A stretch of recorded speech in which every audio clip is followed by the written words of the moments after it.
High everyone, welcome to roam with Liza. আজ সিকিমে আমাদের 5 নম্বর দিন। অ্যাজ ইউজুয়াল সকাল সকাল বেরিয়ে পড়েছি। আজ পেলিংয়ের সাইট সিন এক্সপ্লোর করব। সিকিম ট্যুরের অন্যান্য দিনের ভিডিও কিন্তু আমার চ্যানেলে অলরেডি আপলোড করা আছে, ডিসক্রিপশনের লিঙ্ক মেনশন করা আছে, তোমরা সেখান থেকে চেক আউট করে নিতে পারো।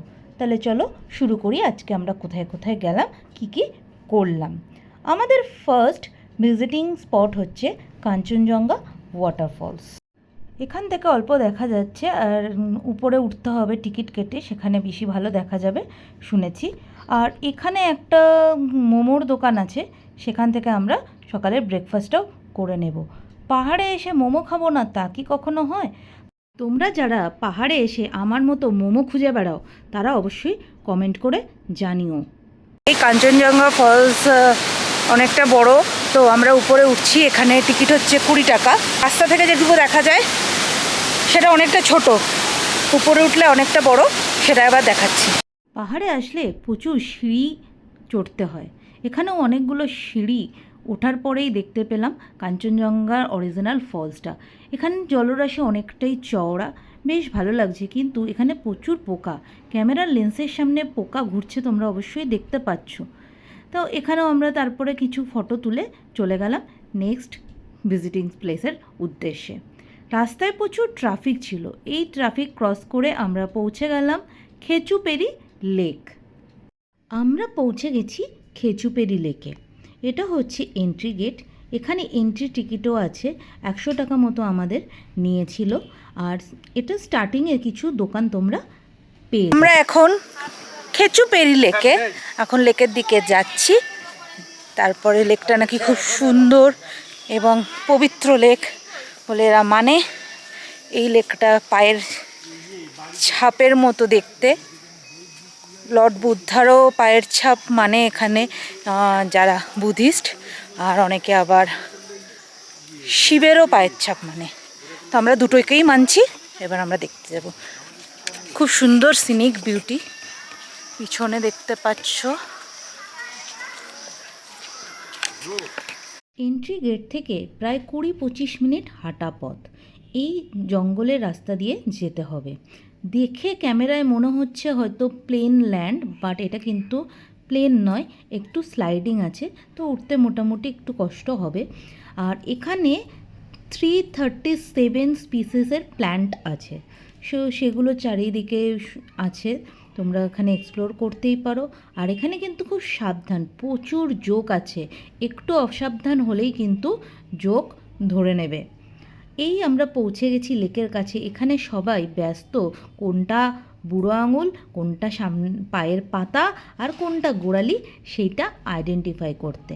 অ্যাকচুয়ালি লেকটা কিন্তু নিচ থেকে দেখে পায়ের ছাপের মতো বলে মনে হচ্ছে না। এই যে পায়ের ছাপ, সেটা কিন্তু বার্ডস আইতেই মনে হয়।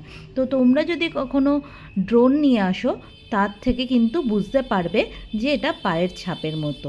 বুদ্ধিস্টরা বলে বুদ্ধদেবের পায়ের ছাপ, আর হিন্দুরা মনে করে এটা মহাদেবের পায়ের ছাপ। এটা খুব পবিত্র একটা লেক, আর this is known as wishing lake also. এখানে যে কোনো রকম উইশ করলে সেটা ফুলফিল হয়। এরপরে আমরা চলে যাব আমাদের next destination Sikkim sky walk. এখন এসছি পেলিং স্কাই ওয়াকে। পিছনে এরকম সুন্দর ভিউ, বৃষ্টি পড়ছে টিপটিপ। আমরা এসছি দেখে মনে হচ্ছে যেন এটা বর্ষাকালই, কিন্তু এই সময় বর্ষা থাকার কথা না, মে মাস ফার্স্ট উইকে। বাট রোজই আমরা কিছু না কিছু মানে একটু না একটু হলেও ভিজছি আমরা রোজই প্রায়। যেহেতু অল্প অল্প বৃষ্টি হচ্ছে, তার জন্য চারিদিকে মেঘে ঢেকে গেছে পাহাড়গুলো। আর এই স্কাই ওয়াকের মধ্যেও জল।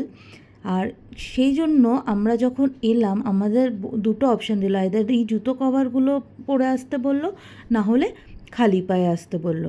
তো আমরা এই জুতো কভারগুলো নিয়ে নিয়েছি। এক একটা জুতো কভার 20 রুপিস করে আমাদের কিনতে হয়েছিল। সব এগুলোতে জং পড়ে গেছে, কদিন হতে না হতেই সব জং ধরে গেছে। এরপর কোন দিন কাঁচটা খুলে পড়ে যাবে। আর এখানে আছে সুন্দর একটা গৌতম বুদ্ধের স্ট্যাচু। এতগুলো সিঁড়ি বেয়ে উপরে উঠেই তবে স্ট্যাচুর ওখানে পৌঁছানো যাবে। পাহাড়ে আসলে অনেক সিঁড়ি চড়তে হয়, আর তাই জন্য খুবই হেক্টিক হয়ে যায় ট্যুরটা। আমরা উপরে গিয়ে মন্দিরটা ভালোভাবে দেখলাম, আর উপর থেকে কিন্তু সিনিক বিউটিটা আরও ভালো লাগছিল। আর বৌদ্ধ মন্দিরে আসলে মনটা যেমন হঠাৎ করে কেমন শান্ত হয়ে ওঠে, চারিদিকে এত শান্ত পরিবেশ, খুব সুন্দর লাগে বৌদ্ধ মন্দিরে আসলে। এখানে ভিতরে পুজোও হচ্ছিল। মন্দিরের ভিতরে ফটো তোলা নিষেধ, তাই আমি আর ভিতরে ফটো তুলিনি।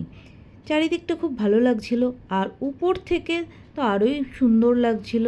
বৌদ্ধ মূর্তিটাও খুব বড় এবং সুন্দর। আর উপর থেকে নিচে দেখো কি সুন্দর একটা দৃশ্য, খুবই সুন্দর একটা জায়গা। এখানে বৃষ্টি হয়ে আরও সুন্দর হয়ে উঠেছে। এরপরে আমরা চলে গেলাম আমাদের next destination, Rabdentse ruins and bird park. আমরা যখন বার্ড পার্কে পৌঁছেছিলাম তখন বার্ড পার্কটা প্রায় বন্ধ হওয়ার পথে ছিল, হাতে ছিল 30 মিনিটস টাইম। তার মধ্যে আমাদের বার্ড পার্ক দেখে আমাদের রাবডেন্স রুইন্সটাও কভার করতে হবে। বার্ড পার্ক থেকে রাবডেন্স রুইন্স যেতে কিন্তু 20 to 30 মিনিটস মতো টাইম লাগে, তাই আমরা বার্ড পার্কটাকে খুব তাড়াতাড়ি করে কভার করেছি। তোমরা আসলে এখানে হাতে সময় নিয়ে এসো। আর আমার ভিডিওগুলো ভালো লাগলে ভিডিওটা লাইক করো, শেয়ার করো, আর রোম উইথ লিজাকে সাবস্ক্রাইব করে নিও। বার্ড পার্কে বেশ ছোট, কিন্তু এখানে অনেক রকম বার্ড এরা এনে রেখেছে, খুব সুন্দর। এরপরেই আমরা চলে গেলাম রাবডেন্স রুইন্সের দিকে। জঙ্গলের মধ্যে দিয়ে আমাদের কিছুটা যেতে হবে রুইন্সের দিকে। পুরো জঙ্গলের মধ্যে এসে গেছি আমরা, অনেক দূর, অনেকটা হাঁটা, কিছুটা ফ্ল্যাট রাস্তা, কিছুটা খাড়াই রাস্তা। বাট এসে দেখে অনেকেই বলছে খুব ভালো, দেন আমরা এসছি, প্রায় পৌঁছেই গেছি। Rabdentse was the second capital of former kingdom of Sikkim from 1670 to 1814। এটা ছিল চোগিয়াল রাজাদের ক্যাপিটাল। এখন রুইন্সটাই পড়ে আছে। অনেক দূর হেঁটে এসে কিন্তু এখানে আসলে বেশ ভালো লাগবে, জায়গাটা খুবই সুন্দর, দেখার মতো জায়গা। দূর বলে কিন্তু তোমরা কখনোই মিস করো না। জঙ্গলের মধ্য দিয়ে হেঁটে আসলে এখানে এসে কিন্তু খুব সুন্দর একটা সাজানো জায়গা পাবে। রুইন্সটাকে প্রোটেক্ট করার জন্য এখানে সুন্দরভাবে গার্ডেন করা আছে, বেশ ভালোভাবে এটা মেনটেন করা আছে। তো আমরা রুইন্সের ভিতরেও ঢুকে দেখছিলাম গার্ডেনগুলো, খুব ভালো লাগবে জঙ্গলের মধ্যে দিয়ে এই উপরে আসার পরে। আর এখানে খুব সুন্দর সুন্দর ফটোও কিন্তু তোমরা তুলতে পারবে। আজ এই পর্যন্তই, আবার দেখা হবে নতুন কোনো ভিডিওতে।